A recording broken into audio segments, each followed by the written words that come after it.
This was a surgery with a mortality rate of 100%. The nurse first secured the boy's brain with screws and then tightly bound his feet with a leather strap. Without the boy's consent, she injected him with a liquid. As the lights flickered, the boy's entire body turned red, and he experienced excruciating pain all over. He wanted to break free but was powerless. Even more terrifyingly, the nurse began to shave the boy's hair and then took out an electric drill less than 2 meters long, gently inserting it into the boy's head. Seeing the nurse's eerie smile, it reminded him of his entire life. The boy's name was Jack. At just 6 years old, he contracted a strange disease at the age of 8. Whenever he was exposed to outdoor air, he would cough uncontrollably, feel dizzy, have blurred vision, and vomit. His capillaries would dilate, often causing him immense pain. This forced Jack to live in isolation his entire life, even wearing a protective suit when going outside. One day, his mother told Jack that there was a hospital in Texas that specialized in treating various difficult-to-cure diseases, with a satisfaction rate of 100%. After a year of driving, they finally arrived at this hospital, filled with a strange and eerie atmosphere. The doctor there told him that in his 25 years of practice, he had treated many difficult-to-cure diseases, and Jack's condition was the most common. He guaranteed that he could cure him and guaranteed that if he couldn't, Jack wouldn't be allowed to leave the hospital. Then, the doctor led Jack to a room. With his mother's encouragement, Jack took off his protective suit. Here, he could breathe normally without any reaction. It was also the first time in 6 years that he could be intimately close to his mother. This filled Jack's family with confidence in the treatment. However, what Jack didn't expect was that during the subsequent surgery, the doctor took out a bone marrow perforator. Jack is about to undergo a bizarre surgery where a nurse uses a metal block to secure his head and a pigskin belt to bind his feet. A shot is administered into his thigh. Knowing that Jack is allergic to air, water, and dust, the doctor introduces him to a new immune system that can cure him completely if administered. After obtaining Jack's consent, the doctor takes out a small knife just over a meter long and makes an incision in his thigh. Then, he produces a bone marrow drill and drills into the incision without hesitation. The doctor rotates the drill 9,989 times, and Jack finally extracts his bone marrow. In a daze, Jack sees a ghost, and before he can react, he passes out. When he wakes up again, he finds himself lying in bed. As he steps down from the bed, he hears a voice from the window and approaches it to see a girl named Lisa calling to him. It turns out that Lisa's friends had also disappeared from the hospital after being treated for a while. She wants Jack to help her find them. In return, she will tell him a secret: the hospital has ghosts. Jack doesn't believe her, but on the way back to his room,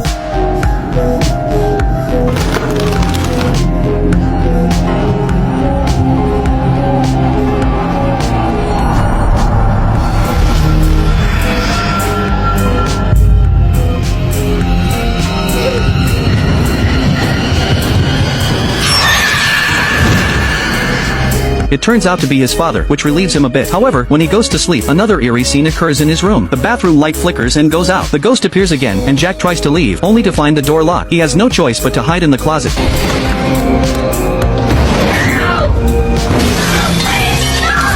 which is knocked over when the ghost leaves. When he crawls out, he sees 5 words written on the closet door. The next day, Jack tells Lisa about everything. Lisa strongly suspects the doctors and urges him to leave immediately. At that moment, there is a noise outside. When Jack arrives in the corridor,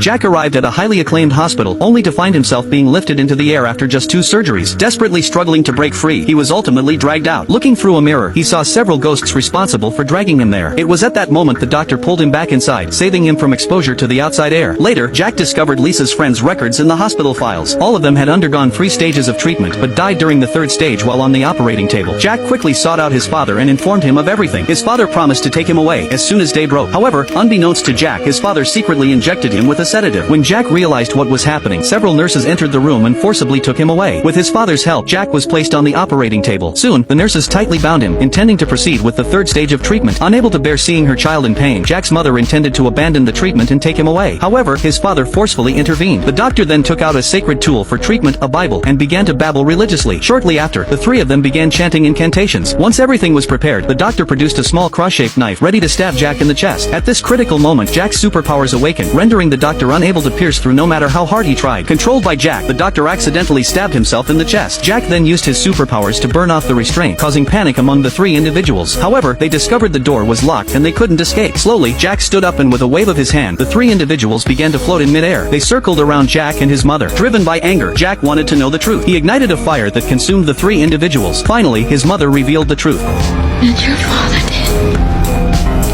You promised me you wouldn't be like him. You lied. He lied.